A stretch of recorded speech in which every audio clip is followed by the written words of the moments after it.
I found it difficult to walk into a coffee shop for a cupping, for example, surrounded by people who all know what they're talking about and wanted to walk straight back out. Like I really had to fight myself and go, nah, you are a woman in your 30s, get a grip. So if I felt that, how is a 16, 17, 18-year-old going to feel? They're not only the youngest people in the room, but they might be the only Muslim in the room or the only Somali in the room. Those barriers do exist. We can't pretend they don't. And it's not to say that people in the industry, like when I go to these cuppings, they were lovely. No one was rude or mean or nasty to me, but it was still quite daunting. The recruitment processes within coffee, I think, are so problematic. When we're supporting young people, like the biggest issue we were getting, or the biggest feedback we were getting from young people, was that we love the training, really enjoy making coffee, really want to get into this, but I can't find a job. No one's getting back to me. And really that's why the drop-ins were born. They're a space that people can come and find out who's hiring. It's an industry where everyone's quite well connected if you're in the industry. If you're someone on the outside trying to get into the industry, then it's really, really difficult. Some shops will post on their Instagram. Some just do a story and it's there for 24 hours. And once it's gone, you miss it. You know, it's such a shame. Do you know what? It's not even the young people that will miss out. It's the coffee industry that will miss out. Guaranteed. Because hopefully they go on and discover something else or find something else that they can add value to. But the coffee industry is going to miss out if they don't recognize the potential in these young people. We're not talking about just the kind of entry point of working in a coffee shop. I'm on about far beyond that, across the industry. It makes me sad to think that someone might have a bad experience and they might have applied to 5 jobs and not got even a response. Things like that can be so disheartening. They just put a lid on it and just think, move on to something else then. And I'm like, that's so sad to lose that.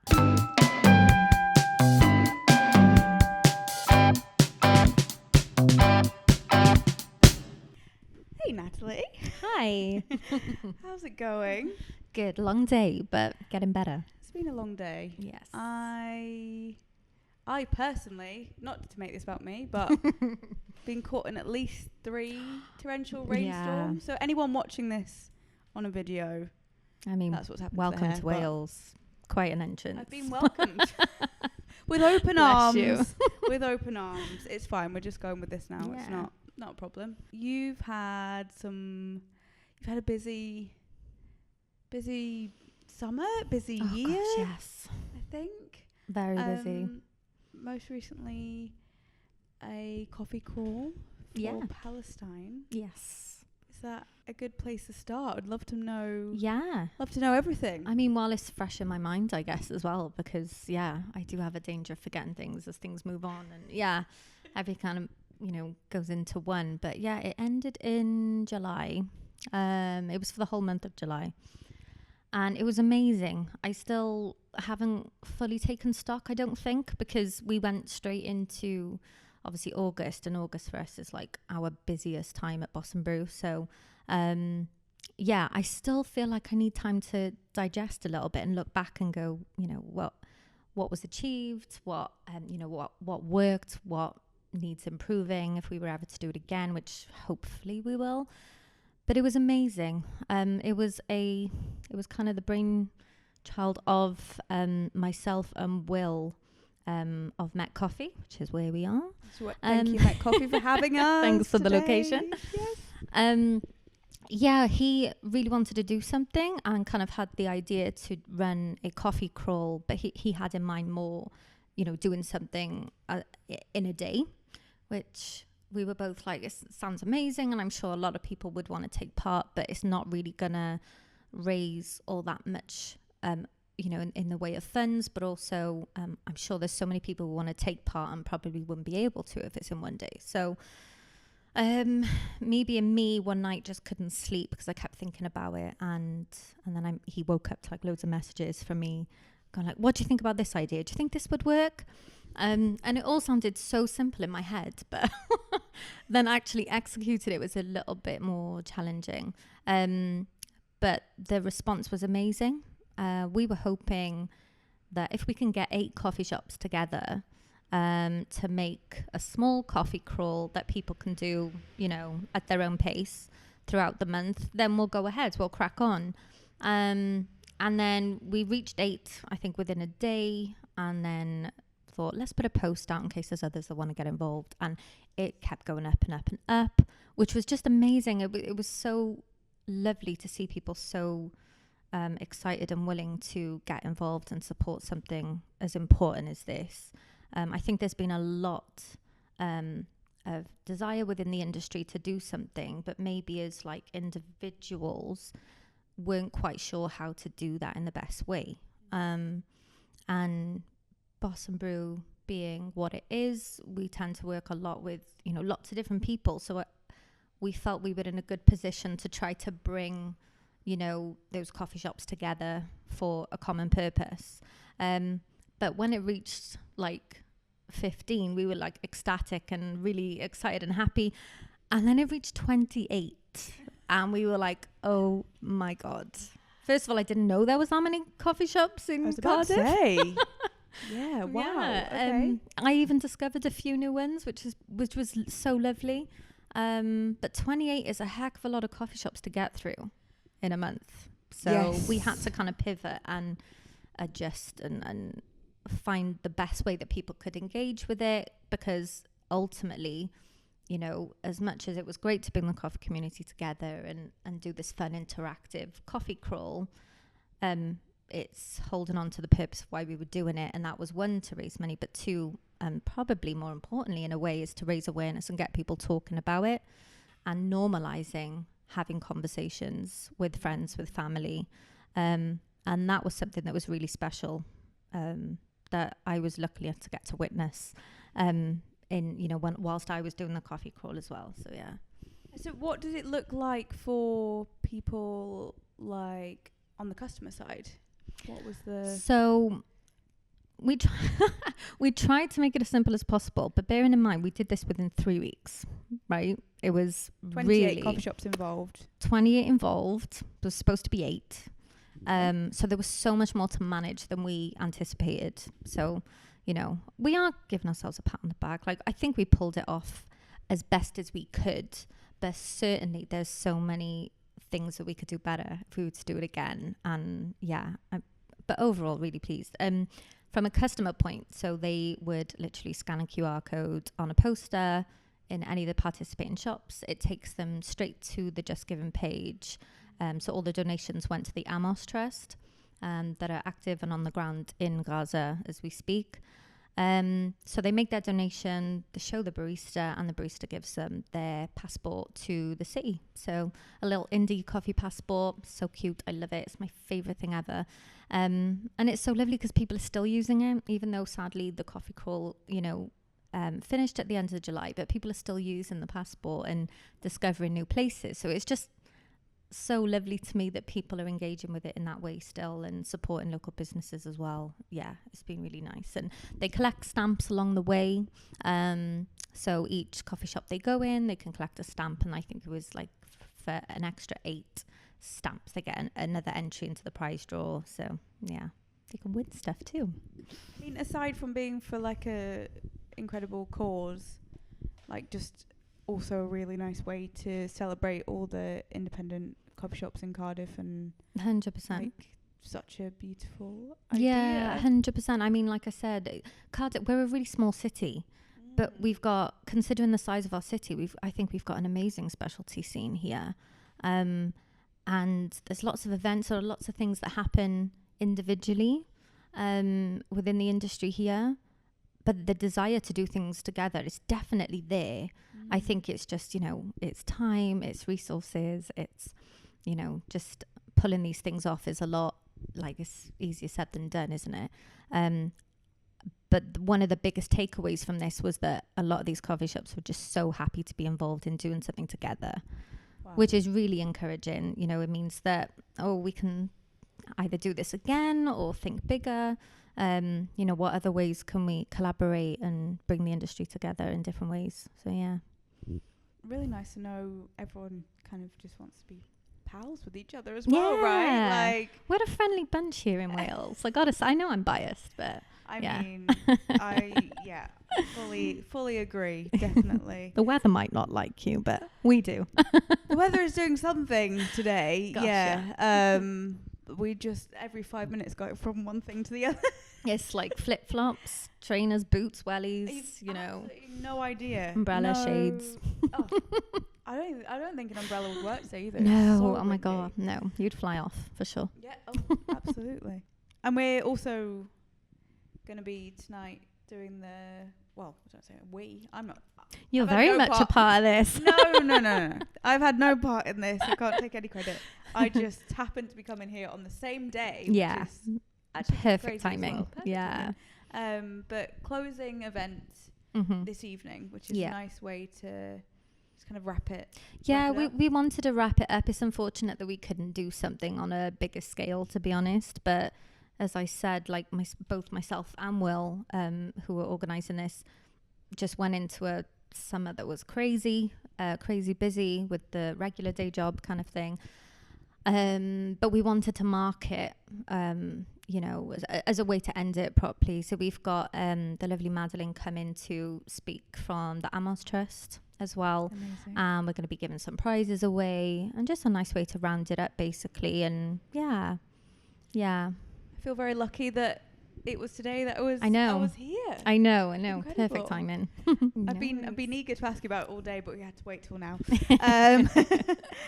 If you don't mind us starting with Boss and Brew and what Boss and Brew is today, before we get into all of the wonderful backstory, if it's all right to hear kind of, for people that don't know, your summary of how you'd explain Boss and Brew to someone who knows nothing about the incredible work that you do.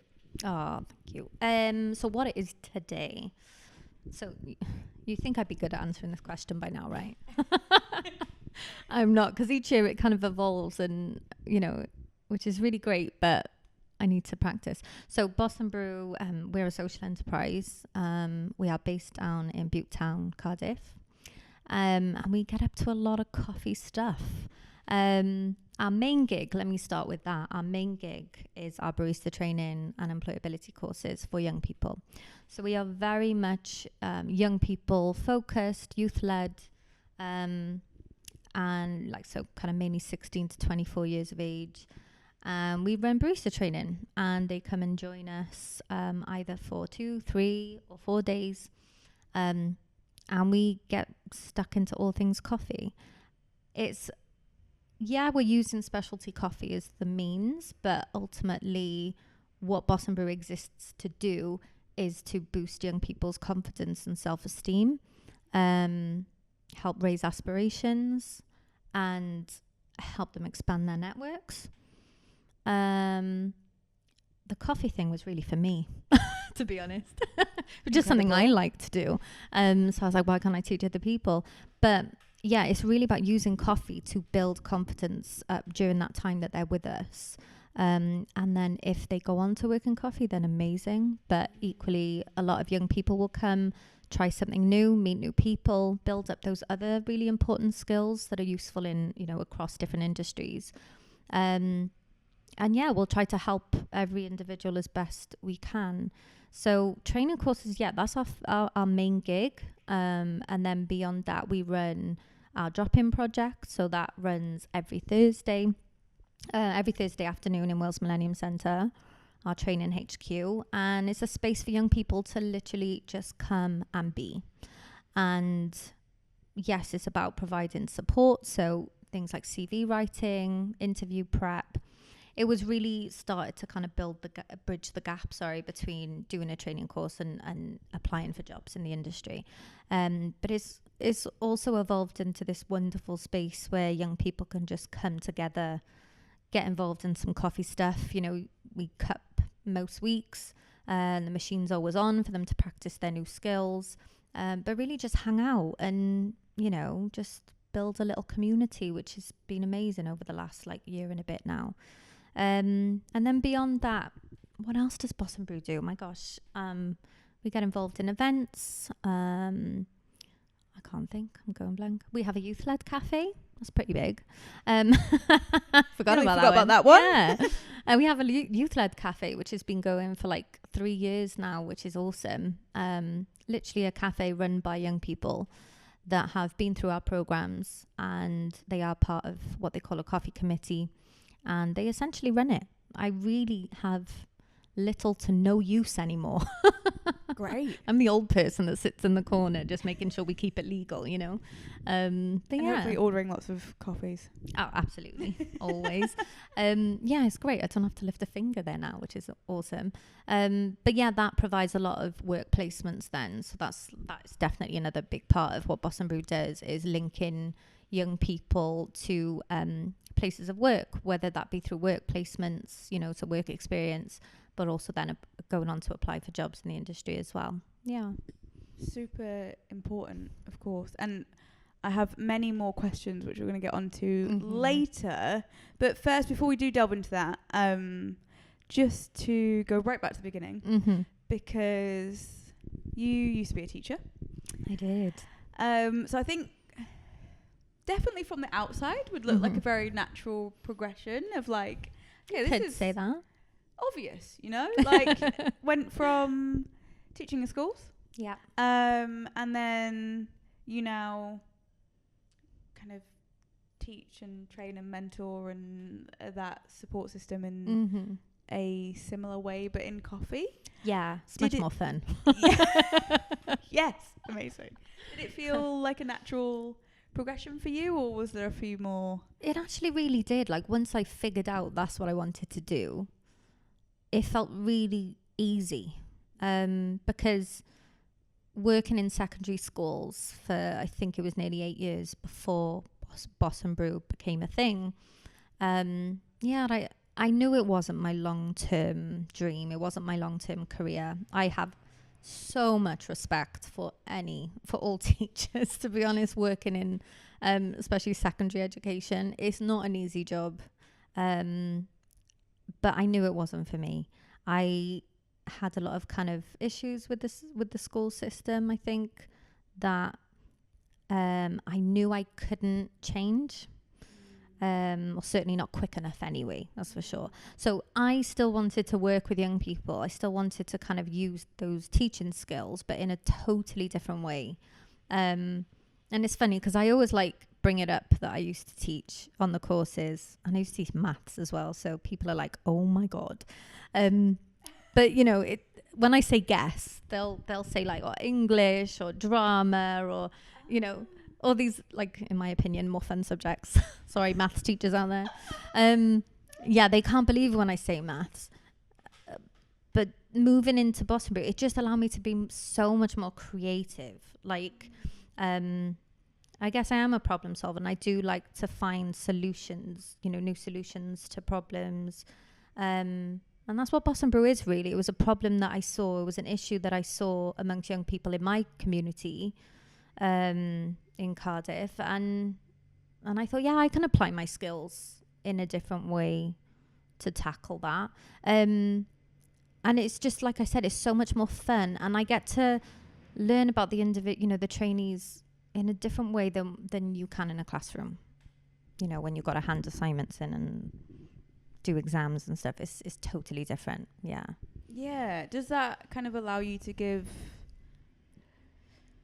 more of a tailored approach in terms of the coffee courses, rather than a set curriculum in maths? Yeah, because again, one of the issues I had with secondary education was that we've got a system here in the UK that has been the same for the past 100 and odd years. And it doesn't suit every child. Why would it? Every child is so different, so unique. They've got their own set of, their own talents. And I don't think the system necessarily brings the best out in everybody. Because they're up against it, we could do a whole podcast on that alone, right? But keeping it to this, I think doing what I do now, it just allows young people to really be themselves. So a lot of the time, they might turn up on day one and be really quiet, they're just silent, don't really say anything. If you've got, say, 6 trainees that don't know each other. And then over the course of those few days, you just see them grow into themselves and become more comfortable once they've got over the fact that I was a maths teacher. They realize I'm just a normal person, yeah, it's so that's one of the greatest privileges I think of what I do, is seeing these young people grow and evolve over the short time that they have with us, but particularly for those that come back to drop-ins, which a lot of them do now. It's just so lovely to see that journey that they're on. Yeah, it's really nice. Absolutely. Just to keep the timeline sort of straightforward, were you always interested in coffee, like, or did something in particular kind of pique your interest? I hated coffee. Okay. I honestly hated it. What happened? I know, it's crazy. Desperation to have a kick, literally. Okay. You might guess I don't drink, I don't smoke, and I was like, I need something. And so I didn't drink coffee till I was like in my late 20s. And it was, you know, that classic kind of huge 16-ounce latte doused in syrup and cream and God knows what else I could put in it to hide the coffee as much as possible. Exactly. Yeah, because I just grew up thinking coffee was all the same. I grew up thinking it was the same stuff I used to make for my mum when I was really little, that burnt bitter stuff that to me tasted like a liquid ashtray. Sounds lovely. I know. Tasting notes, gorgeous. So yeah, I didn't like it, but then I loved when I was teaching. I was teaching part-time, so I had young kids, and I used to always go and do my marking just in like Costa or somewhere, and I just loved being in a coffee shop. I liked observing people and like their interactions, and it just seemed like a really positive, nice place to be, even though I would be there drinking either a cup of tea or you know, my 16-ounce whatever. Yeah, but then gradually I think I got introduced to the first specialty coffee shop I'd been to, which was Little Man in Cardiff, one of the OGs. And the staff there, the owner there, just the most friendliest, loveliest people who just, I probably did their head in because I asked them so many questions because I was just so curious. And it was really from then that I knew I wanted to get into coffee, and yeah, started experiencing coffee in a totally different way. A lot more kind of people focused as opposed to it just being about whether the drink tasted good or bad, you know? Yeah. Was it around the pandemic you kind of decided to take the first step into, I mean, also Boss and Brew wasn't existing then. There was another step in the journey. Yeah. It's so hard to piece it all together now, honestly. Well, spoiler alert, you built a coffee cart. I did. My uncle will kill me if he sees this. He'll be like, no, she bloody never. You built a coffee cart with your uncle. I sanded it down. Does that count? That's more than I've done. I did do that, but I used like an electric sander. I felt really involved. Yeah. But I know I designed it. I did help my uncle build it. We built it in the garden before lockdown. This was, so I kind of knew I wanted to get into coffee, and I figured it was going to be so easy. God, my naivety. Because I was like I mentioned, I was part-time teaching, so I thought, I could do this as a like side hustle, a little side gig to fit in and around my children. And I was going to set up a mobile coffee cart and do events. That was my plan. I bought a beaten down San Remo Zoe machine, I think it was. Great. From like a cocktail bar that closed down in Leeds. Didn't have a clue how to use it, by the way. Just ended up with it in my living room. Figured how to put it all together and switch it on. I was a YouTube coffee trainer. You know, that's how I learned a lot. Then I went to Little Man. That's right. Then I went to Little Man and asked a million questions and did the barista experiences and all the rest of it. And then learned a lot from James Hoffman, and then moved on. Yeah, okay, sure. That's how we all do it, surely. Who's not done that? It's fine. Are you even a barista if you didn't do that? No. Yeah, so that was the route, and we literally did one event because then there was International Women's Day, 8th of March 2020, and I really was so proud of myself that I'd actually managed to pull this off and set it up, and it turned on, and I was able to make coffee that people said was delicious. I was so like proud of myself that I managed to do that. And then I remember we were at the event and everyone's discussing the news. And we were like, what's going to happen? Blah, blah, blah. And that was the first and last event I ever did. Crazy. Yeah. I mean, through no fault of your own, of course. Because about 2 weeks later, we went into lockdown. And you adapted to that situation as well, because you found yourself with a whole new well, by venture. that point, I just wanted to make coffee because I was like, you know, I was raring to go, and then it just stopped. Oh no, you were like genuinely on like a high of like, oh, I've just done this amazing thing. Yeah. And now I can't do it for anyone other than myself and my family, and we can only drink 6 coffees a day maximum. Exactly. Like, how much can I practice? Obviously we were all home, we were all adjusting to the lockdown and everything. It's kind of weird to even talk about it now, isn't it, looking back? Yeah, it feels like about 50 years ago. I feel like I'm talking about a different place, a different time. It's weird. Very weird. But yeah, I was one of the lucky ones, one of the only people to have an espresso machine set up in my living room. Yeah. So this coffee cart on wheels, you know, I just wheeled it into the house. It was like a sideboard unit type thing. Set the machine up, and I was drinking amazing coffee every day. I was developing my skills and all the rest of it. Got my kids on it. A bit too young, but yeah, they start drinking it. And it was probably like a month later, and we were part of this volunteering group, me and the kids, you know, where you go around and post leaflets and make sure everyone had what they needed and that kind of stuff. So we did that, and then I was like, ooh, I could make coffee and deliver it to people's houses. So I just posted in the local Facebook group that I can do specialty coffee to order to the doorstep, and that's how it started. And it was the most inefficient, backwards way of running a business you've ever witnessed.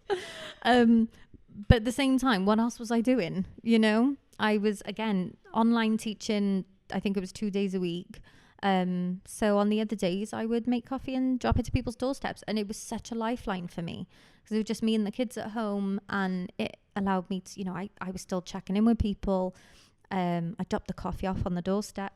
What was it? Standing 2 meters back. And then I just had a lovely conversation with people. Oh, so nice. It was really nice. It was really good for me as well, mentally. Probably good for so many people that you delivered those coffees to. And right? I had, you know, customers that were ordering coffee literally for like a year and a half nearly, every day that I was doing it religiously. Like, wow. Yeah, it was really, really, and I still get to see some of these, you know, I call them neighbors now. They live quite close, and I always say hi to them, or a lot of them have become customers in the, you know, of the youth-led cafe as well. So it's so lovely.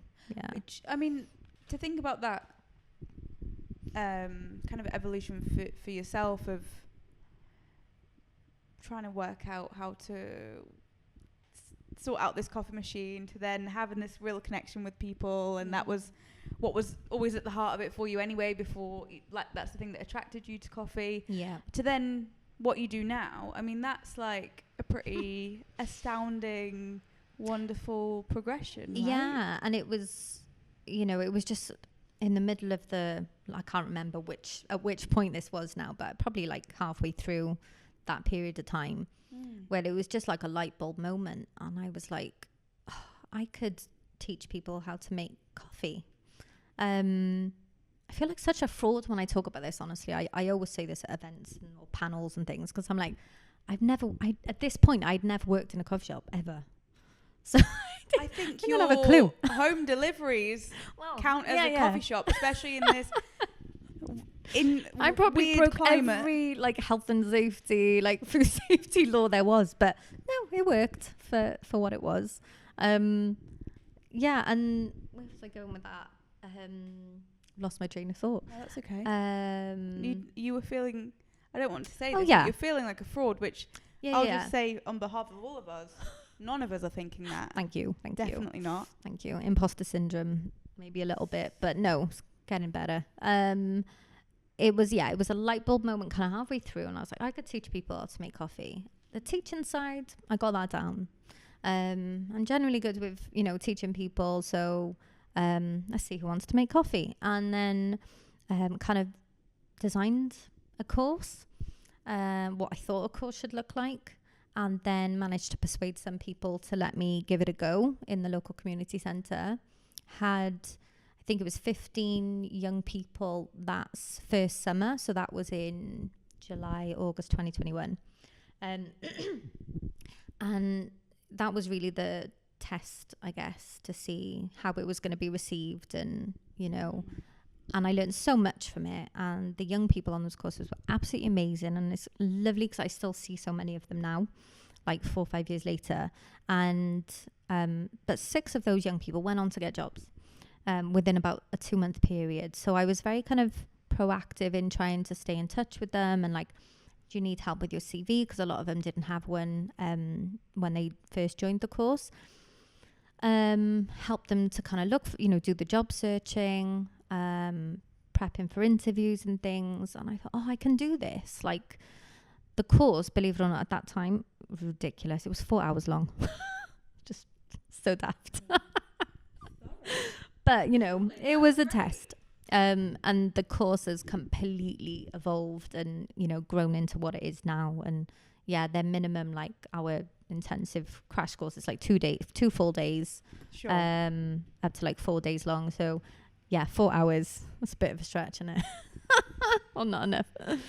I mean, if they went on after that 4-hour course and all went on to get jobs. So. Yeah, some directly in coffee, some in the kind of wider hospitality sector. And that really kind of it gave me confidence to go, I'm onto something here. I can do this and make this into something bigger.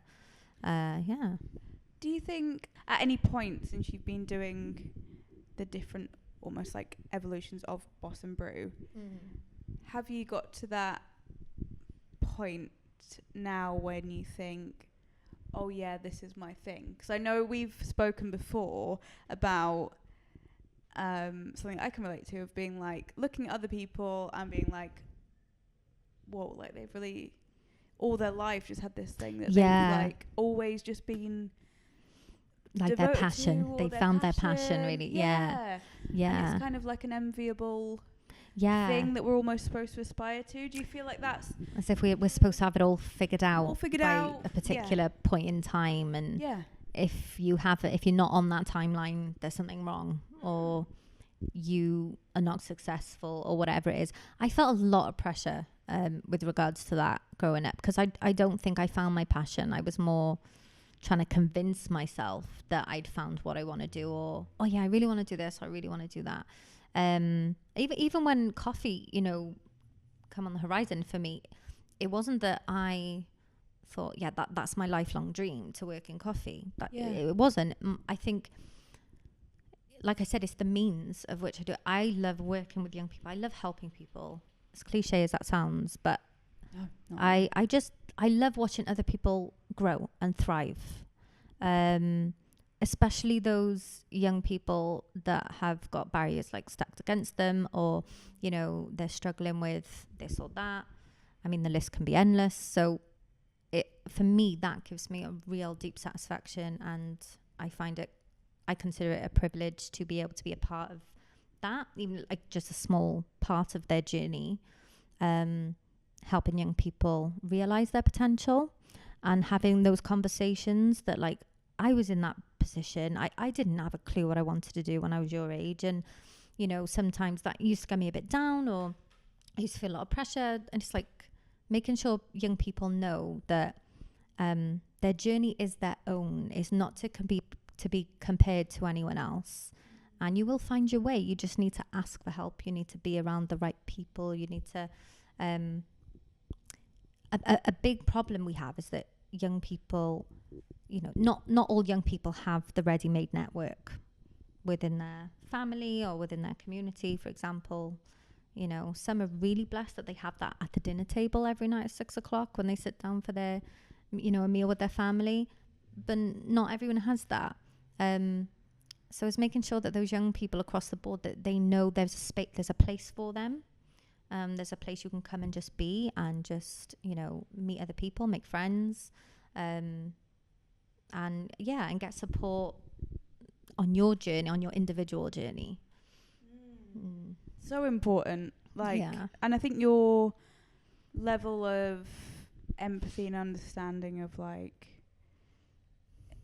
because the pressure to be able to figure it out when you're 16 and be like, okay, this is what I want to do. Like, I mean, it's crazy. It is crazy. 16. My son is 16 now. Yes. And I'm like, you know, he's going to say I'm such a hypocrite because I do put a little bit of pressure can be healthy. You know, but at the same time, I look at him and I'm like, you're 16, you're a baby still. Why are we expecting them to have this all figured out, you know, at such a young, tender age? And it's okay to try this and realize that it's not for you and pivot and try something else. You know, there's quite a few young people in my family at the moment, you know, niece and nephews, cousins, that type of thing, of that age group. And they're all on very different journeys. And I always say, it's like, make the most out of your own potential. Don't worry about what your cousins do and what you know, this person or that person's doing. You know, where are you at? What's your goal? And just try and help them individually rather than collectively, because they're all so different. Yeah, for sure. And I mean, that also just comes back to like what you were saying about teaching earlier in traditional teaching and it not being able to be tailored enough to the individual, right? Which absolutely. And I feel like there's teachers out there who do the absolute best they can and want to be able to do more for the individual, but you know, the resources are just not there. It's not designed to allow them to support the individual. And you know, we even we come across the challenges to do that even at Boss and Brew, but we're in a much better position to be able to really get to know a person, find out what it is you want to do, what you're good at, what you think you're good at, what you think you're not good at, and be a bit of a network for them. So like I said, it's not about turning everyone into a barista. It's like, come along to a drop-in and, you know, is it that you want to start a business? Is it that you want to get into the creative sector? Is it that you want to get into security or construction? Like, there are so many amazing initiatives, and particularly in Butte Town area where I live, there's so many amazing initiatives and other social enterprises doing a lot of great work with young people. So we're quite well connected with each other, and it's like going, did you know you could go do this? Do you know you could try that? Do you know this is available to you? Because so many young people reach the ages of what, 23, 24, and they think they've missed it. And actually there's so much available to them. It's just quite often it's the same groups or the same communities that often are last to find out, which is a big issue, a really big issue. Of course. And I know you said a couple of there's been some occasions where you will see an 18 or 19-year-old come through the doors, and you're sort of at Boss and Brew their first port of call after being out of, you know, they didn't go to higher education, they didn't go into work after school, and coming to you after maybe for whatever reason school just didn't work out for them. Do you think the coffee industry is kind of like a good place for people who maybe didn't find that they necessarily thrived in the traditional educational system? Like, I think so, yes. There's definitely two sides to this, I think. We, as you know, we are not a perfect industry by any stretch. But I would also argue, from what I've seen over the last 5-6 years, is that we are a really welcoming industry on the whole. You know, we try to celebrate diversity, I would say, in coffee. How good we are at actually doing that in practical terms is maybe a different question, different debate.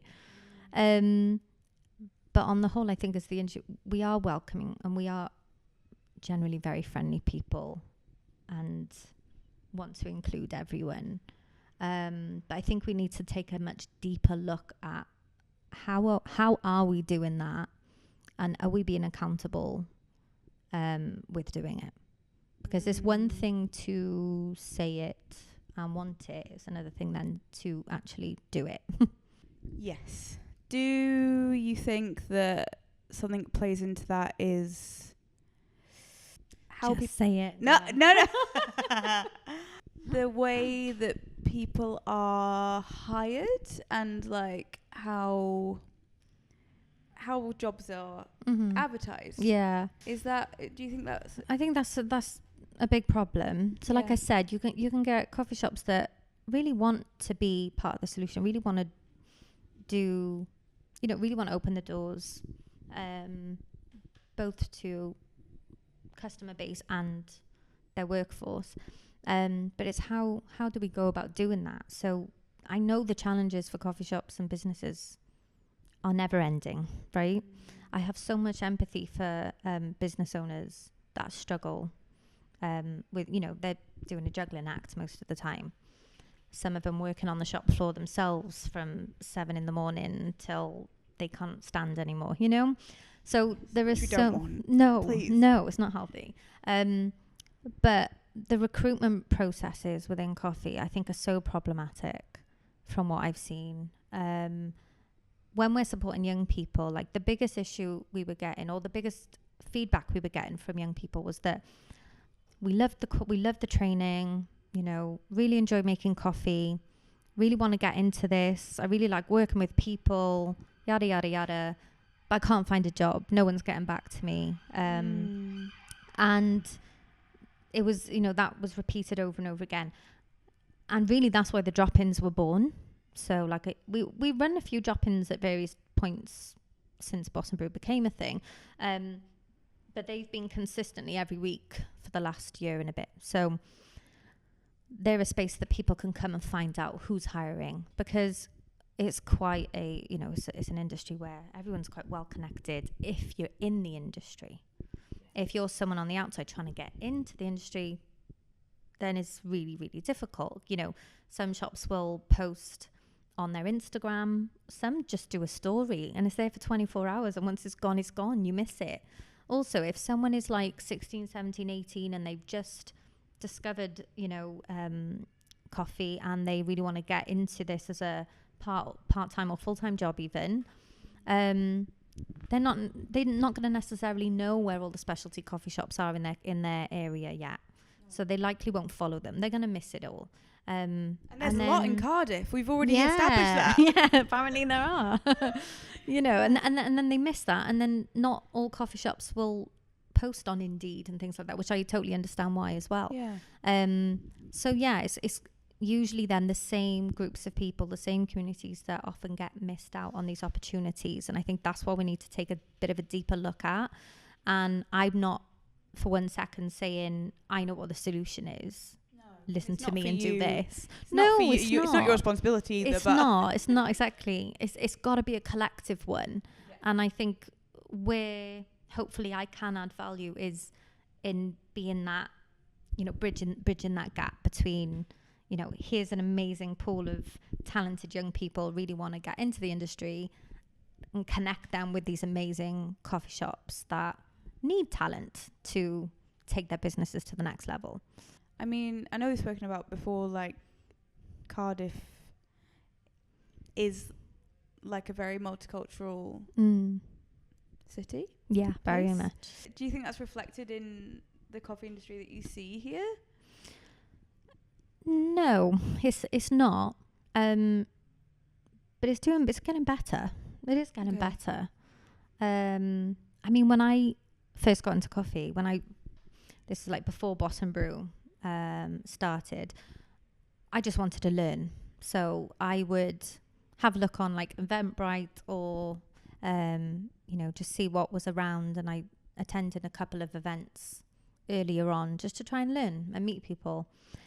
I wasn't in a particularly good place in life at that point, as in my confidence was quite low myself. I certainly found it difficult to walk into a coffee shop for a cupping, for example, surrounded by people who all know what they're talking about, and I still find that difficult. Same. Like speaking in jargon that I'm like, what on earth are they talking about? Like, I just wanted to walk straight back out. Like, I really had to fight myself and go, nah, you are a woman in your 30s. Get a grip. Like, why are you scared of these people? Like, that's crazy. So if I felt that as a 31-year-old woman, how is a 16, 17, 18-year-old going to feel? Or perhaps maybe they're not only the youngest people in the room, but they might be the only Muslim in the room, or the only Somali in the room, or, you know, like, those barriers do exist, and we can't pretend they don't. And it's not to say that people in the industry, like when I go to these cup-ins, they were lovely. They were so lovely. No one was rude or mean or nasty to me. But it was still quite daunting. So, yeah, we need to think about that. And how do we encourage more participation from the wider Cardiff community, representing all of Cardiff's communities? Like you said, we are a very multicultural city, and you know, I'm really, really proud of that, and I want to see that reflected more in the city. And I think since we've been doing what we do, just kind of like by default of where I've grown up and where our training is in Butetown, and you know, we get a really high number of young people coming to us that you know, are Black, Asian, ethnically diverse communities. So it's just kind of not by design necessarily, I would say, just kind of by default of where I'm from and where we run it. And it's kind of had this ripple effect. It's, you know, very much word of mouth. Friends of friends have done the course and they want to learn and that kind of thing. And it's been so nice to see.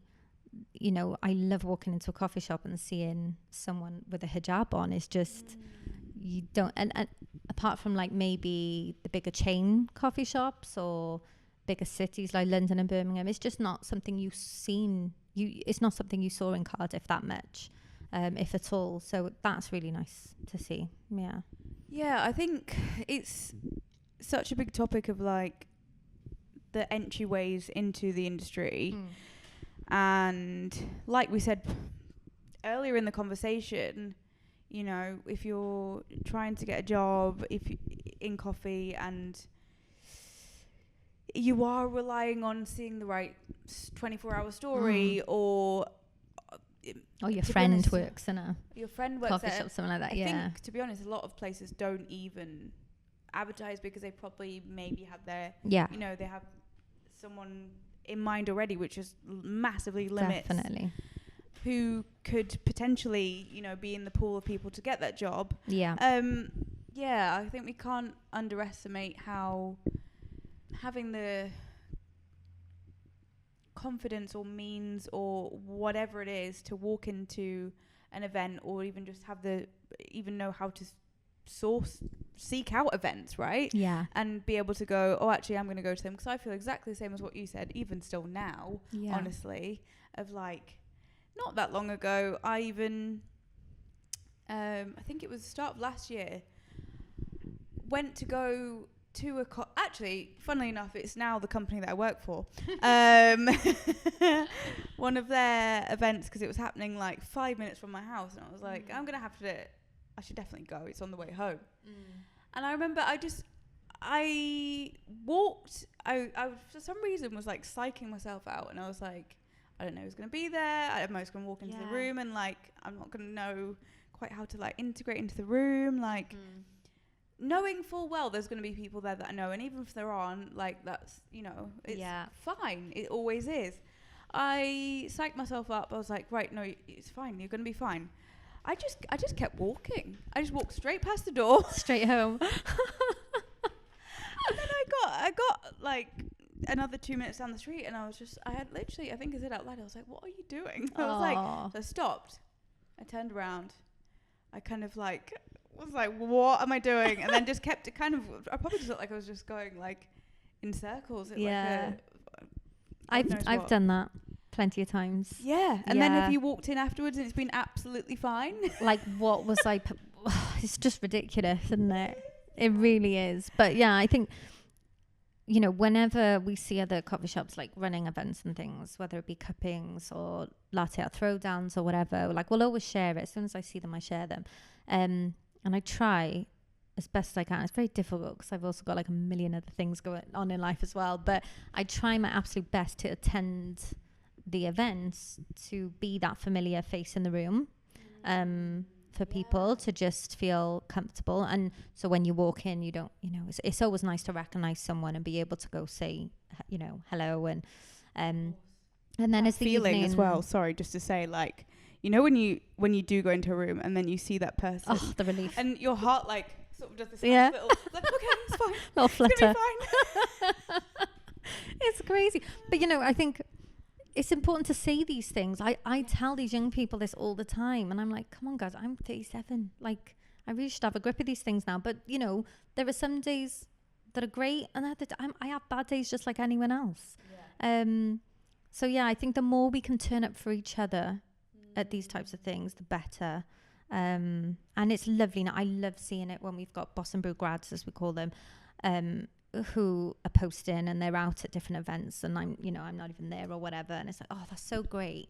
And they'll you know, pair up together and go together. I love to see that. I just need more of it, basically. Yeah, absolutely. And I do hope that us kind of sharing that this is a common feeling, you know, like, very much it's so. I think it is important for people to know that, because you can think, oh, I'm not ready for this, or I'm not, you know, I just don't have what it takes to like be that person in that room. And You know, it was like, I think one reflection, it was like last year, so this year sadly I was so sad, but I missed Bristol Coffee Festival. I was away. I was on holiday, so you're having a lovely time. I was. I can't lie.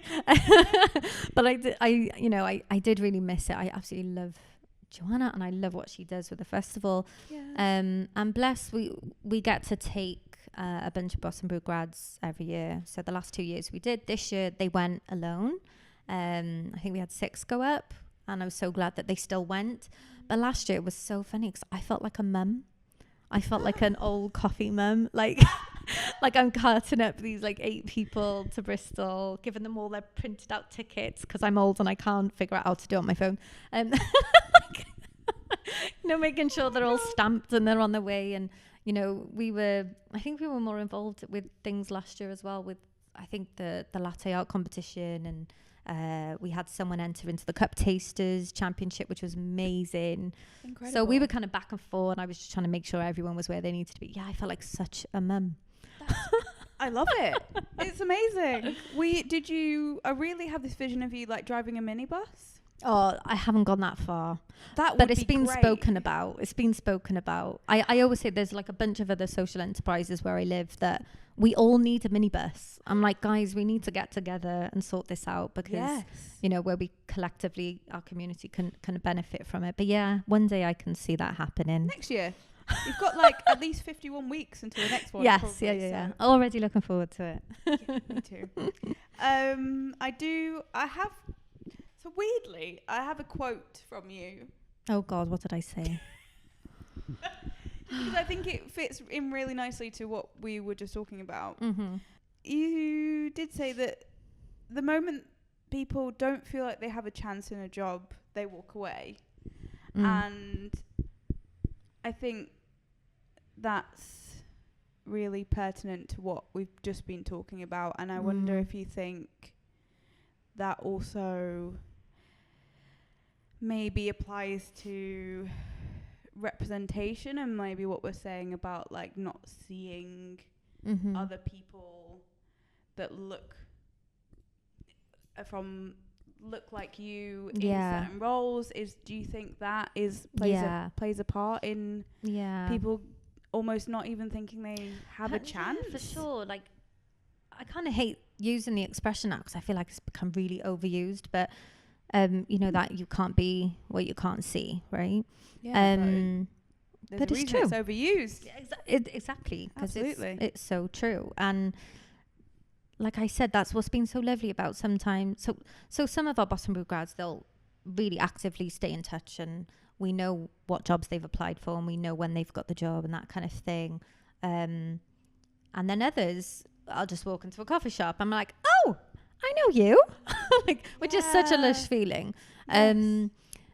But like I said, it is that ripple effect. I see that the number of people that have come back, the number of people that come to drop-ins to find out about upcoming courses, and their friend has done it and is working in the Secret Garden, or their friend's done it, is working in the Bike Clock or Hardlines, is so lovely that they see their friend, they see someone they know, and go, oh, I could do that. Like, you know, because coffee's for everyone. It's literally for everyone.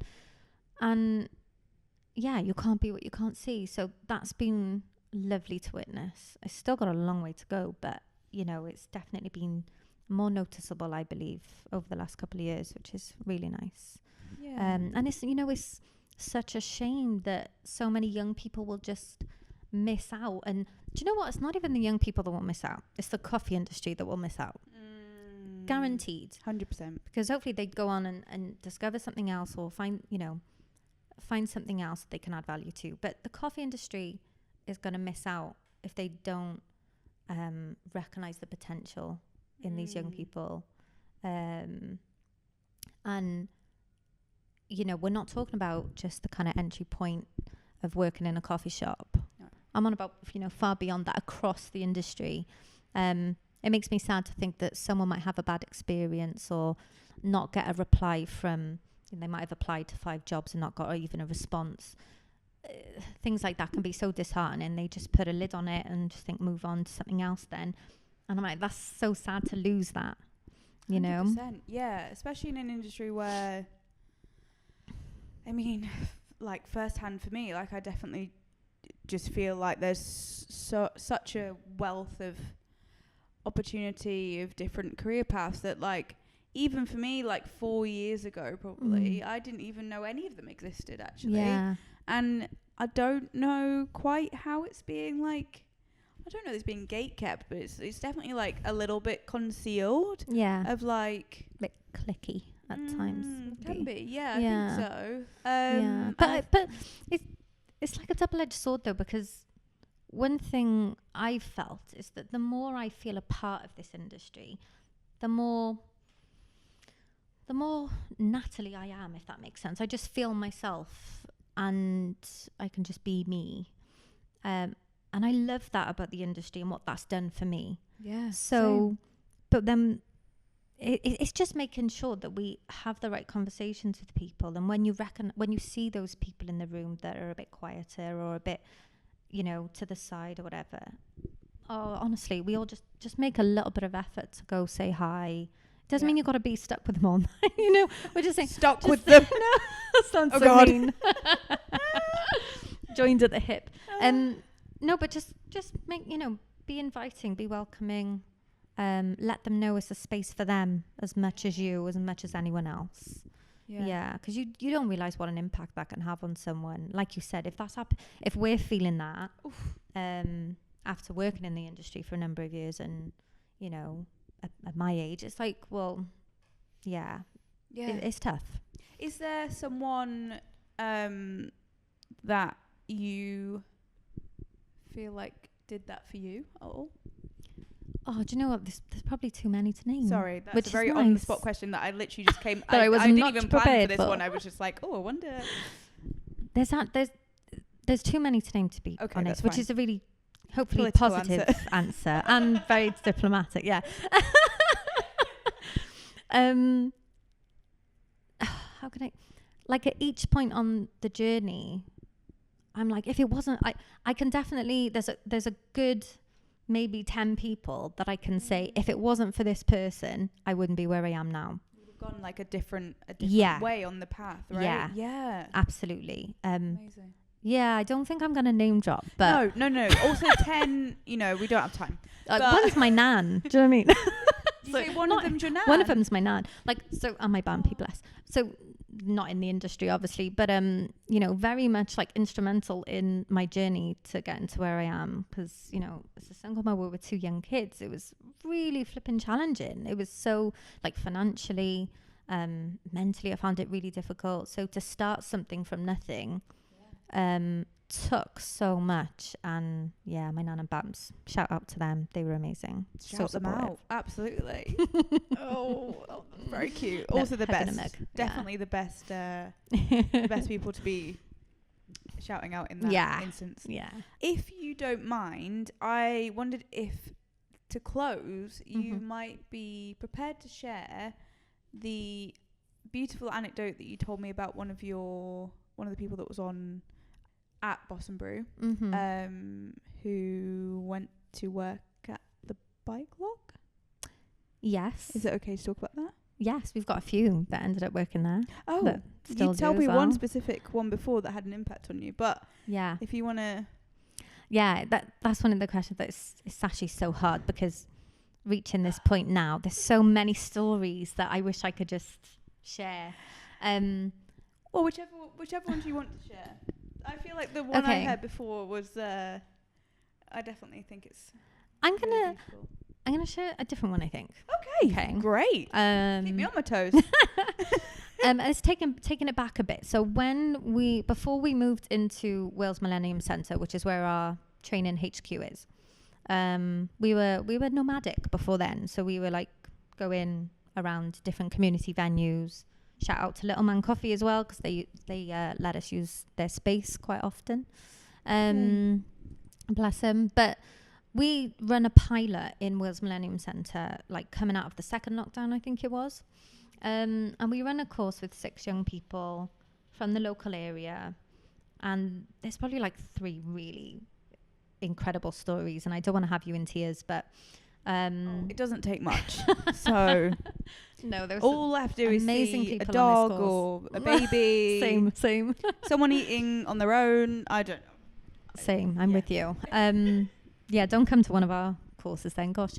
So... Yeah, we were running this pilot, and it was like a 2-day course. 6 young people that had never met before turn up on day 1, really, really quiet. And this one young woman, I think she was around 18 at the time, maybe 17, 18. And she stayed quiet for the vast majority of the course. It was only at the end of the second day when they run a pop-up shop. So they design and run their own coffee bar service, put all their skills together, and they serve real life customers. We invite family and friends, we invite staff from the centre, and they make them coffee. So I was a bit concerned. I was like, is she going to get involved? Anyway, she got stuck in. She really enjoyed. She started talking, because obviously it throws you into that mix of like, you have to talk to the people you're working with. Yeah, of course. So she did start to open up, and then to end it, they went off on a lovely tour around the theatre to end the day. And I noticed this lady in the corner, and she was crying. So myself and someone else went over to check on her, because we weren't sure who she was. And she just thanked us, and she was like, that's my daughter, and I haven't seen her smile in 2 years. You've already been soaked by the rain today. You don't want to cry as well. Yeah, look, shivers. Oh my goodness. And that young woman went on to get a job not long after, and is still in the same place now. And now she's gone on to university as well. And at that point, she'd been, like, her mother had shared that she'd been home for like 2 years, you know, through the lockdowns and everything. She already struggled in school, and then through lockdown, really, like, it exacerbated it. And she hadn't seen her daughter smile, and that was the first day she'd seen her smile. And I was like, oh, flipping heck. If there's anything that made me feel like, yeah, Nat, you like, keep going, keep doing this. Yeah, it was probably that young woman. And I see her from time to time now, and always smiling. And that makes me really, really happy. Yeah. Sorry. I mean, yes, that is. Yeah. But, I mean, so beautiful, and, like, just goes to show how important the work that you're doing is for people, and, like, how transformative. Like, that's a few days, right? Yeah. That's all it took. That's all it took. A few days of someone coming in, learning something, having, I guess, this new purpose, and giving them a little a community that they can belong Yes. to, especially now with the drop-ins where they can come back every week and make themselves a coffee for free and make it for their friends. And, you know, it just gives them that sense of purpose, belonging, connection. And that's what we say coffee is all about, right? Connecting with people. And 100%. yeah, it's lovely. Sorry, I wasn't sure if someone was trying to break in. I know. It was such just a, the we were bin going men. through such a beautiful, beautiful moment. moment. And I'm sure my facial expression is just going, is there someone trying to get into the shop? Oh, you're safe. Oh, Natalie, it's been an absolute pleasure. Thank you so much. Thank you. It's been lovely. Yeah, just we're on behalf of everyone in the coffee industry. I'm gonna say a huge thank you for everything that you do at Boss and Brew. It's my pleasure. It's literally, I feel incredibly lucky to do what I do.